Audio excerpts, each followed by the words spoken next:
Pantai Karanghau merupakan salah satu pantai yang indah di Kabupaten Sukabumi, terletak arah selatan atau sekitar 75 km dari kota Sukabumi atau 16 km dari kota Pelabuhan Ratu. Pantai Karanghau menjadi salah satu destinasi wisatawan saat berkunjung ke Pelabuhan Ratu. Lokasinya tepat di pinggir Jalan Raya Cisolok, menjadikan pantai ini layak untuk dikunjungi. Anda tak perlu mengeluarkan uang banyak, hanya uang parkir dan uang untuk membeli makanan kecil saja. Anda sudah bisa menikmati pantai Karanghau yang eksotik.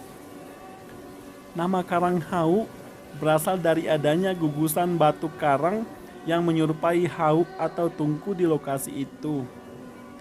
Keindahan sepanjang pantai selatan Pelabuhan Ratu tak bisa dilepaskan dari cerita misteri seputar Nyai Roro Kidul atau Ratu Kidul, seorang wanita yang dipercayai warga sebagai ratu penguasa pantai selatan. Di belakang garis pantai Karanghau menyembul bukit-bukit yang rindang oleh pepohonan. Salah satu bukit itu ada yang dikeramatkan warga setempat. Di lokasi ini terdapat kompleks makam. Satu di antaranya dipercayai sebagai makam atau petilasan Nyai Roro Kidul. Pada hari tertentu, makam ini ramai dikunjungi orang yang ingin menemui Nyai Roro Kidul atau berziarah. Petilasan penguasa pantai selatan itu ada di ruangan khusus. Sebuah lukisan besar yang menggambarkan sosok Nyi Mas Ratu Dewi Roro Kidul menjadi penghias ruangan. Ruangan ini didekorasi dengan dominasi warna hijau. Di sebelahnya terdapat makam Eyang Sanca Manggala, Eyang Jala Mata Makuta, dan Eyang Syekh Husni Ali. Ketiga makam tersebut merupakan makam para penyebar agama Islam di kawasan selatan Sukabumi yang diutus oleh para wali.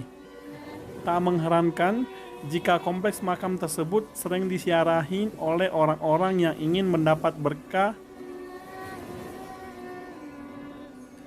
Karanghau dikenal sebagai tempat bermukimnya Nyi Roro Kidul. Di tengah pekat malam, banyak peziarah datang dan mandi suci di tepi batu karang. Bahkan mandi pun dilakukan menjelang sore. Ada di antara peziarah yang mengambil air laut dari cerukan karang yang berbentuk hau. Di sanalah barokah akan didapatkan, menurut Bapak Setiawan.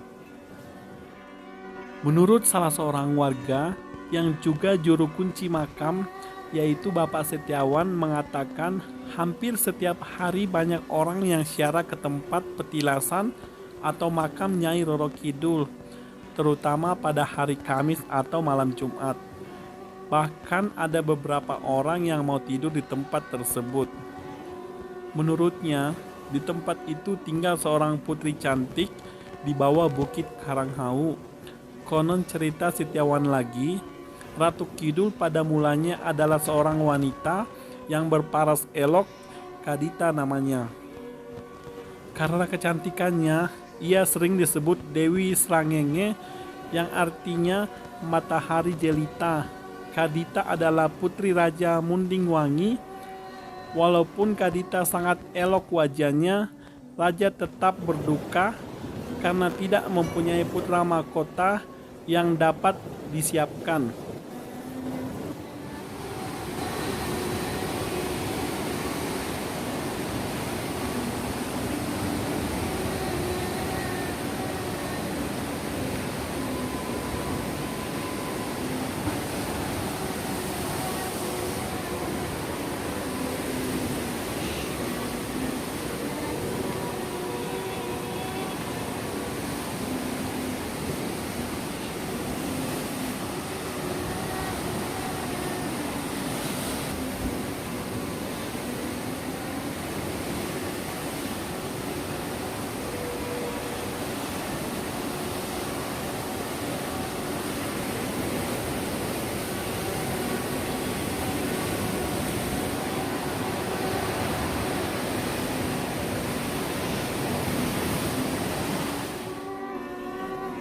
Baru setelah Raja memperistrikan Dewi Mutiara, lahirlah seorang anak lelaki.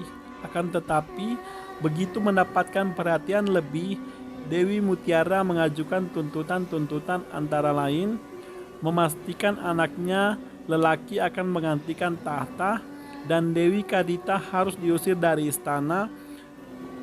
Permintaan pertama diluluskan, tetapi untuk mengusir Kadita, Raja Munding Wangi tidak bersedia. Ceritanya lagi. Hari esoknya, di pagi buta, Mutiara memanggil seorang tukang sihir, si Jahil namanya. Mutiara memerintahkan si Jahil untuk mengguna-guna Dewi Kadita. Bikin tubuhnya berkudis dan berkurap. Kalau berhasil, besar hadiah untukmu, katanya. Si Jahil menyanggupinya. Pada malam harinya, saat Kudita sedang tidur lelap, masuk angin semilir ke dalam kamarnya. Angin itu berbau busuk, mirip bau bangkai. Ketika Kadita terbangun, ia menjerit. Seluruh tubuhnya penuh dengan kudis, bernanah, dan sangat berbau tidak enak. Maka berangkatlah Kadita seorang diri, bagaikan pengemis yang diusir dari rumah orang kaya. Hatinya remuk redam, air matanya berlinangan. Siang dan malam ia berjalan, dan sudah 7 hari 7 malam waktu ditempuhnya, hingga akhirnya ia tiba di pantai laut selatan. Kemudian ia berdiri memandang luasnya lautan. Ia bagaikan mendengar suara memanggil agar ia menceburkan diri ke dalam laut. Ia mengikuti panggilan itu. Setelah ia tersentuh dengan air, tubuhnya pulih kembali. Jadilah ia wanita cantik seperti sedia kala. Tak hanya itu, ia segera menguasai seluruh lautan dan isinya dan mendirikan kerajaan yang megah, kokoh, yang indah dan berwibawa.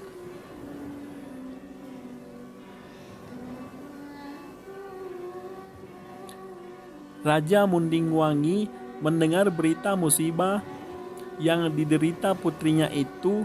Pada pagi harinya beliau sangat bersedih. Dalam hati tahu yang diderita Kadita bukan penyakit biasa tetapi guna-guna. Raja juga sudah menduga sangat mungkin Mutiara yang melakukan itu. Hanya saja atas desakan Pati, putri yang semula sangat cantik itu mesti dibuang jauh agar tidak menjadikan aib.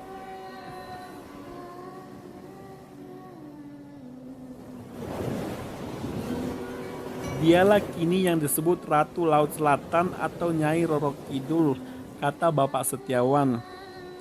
Singgasana sementara mengenai Karanghau sendiri dapat dikisahkan. Batuan keras berbentuk kelempengan yang menjorok ke laut merupakan terumbu karang yang telah mati dan mengeras. Konon, batu yang menjorok ke laut itu merupakan singgasana Ratu Laut Selatan, Nyi Roro Kidul, kata Pak Setiawan.